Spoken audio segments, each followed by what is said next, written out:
சிம்ம ராசிக்காரங்களோட குணாதிசயங்கள பத்தி இப்போ சுருக்கமா பார்க்கலாம்.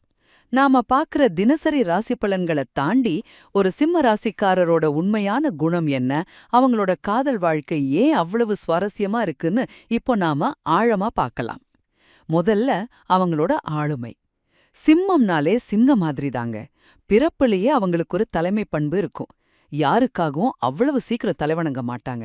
ஆனா ஒரு ஆச்சரியமான விஷயம் என்னன்னா, தப்பு பண்ணிட்டா அத ஒத்துக்கிறதுக்கும் அவங்க தயங்கவே மாட்டாங்க. ரெண்டாவதா, காதல் விஷயத்துல அவங்கள எது ஈர்க்கும்? அழகு, அறிவு இதெல்லாம் கிடையாது. அவங்கள ஈர்க்கிற ஒரே விஷயம் தைரியம்தான். ஒரு அநீதிய தைரியமா தட்டி கேட்கிற ஒருத்தர பாத்துட்டாங்களா, அவ்வளவுதான். உடனே அவங்க மேல ஒரு ஈர்ப்பு வந்துடும். அதே மாதிரி தன் துணை கண்ணியமான உடை அணியணும்னு எதிர்பார்ப்பாங்க. கடைசியா அவங்களோட ஈகோ. ஒருவேளை காதல்ல நிராகரிக்கப்பட்டா அத வெளியில காட்டிக்கவே மாட்டாங்க. ஆனா உள்ளுக்குள்ள அவங்க ஈகோ பயங்கரமா அடிபடும்.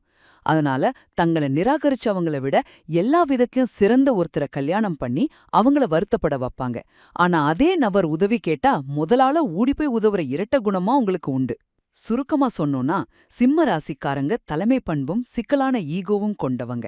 அவங்க செயல்கள் சில சமயம் கணிக்க முடியாததா இருந்தாலும் அதுக்கு பின்னாடி ஒரு ஆழமான நியாய உணர்வு இருக்கும்.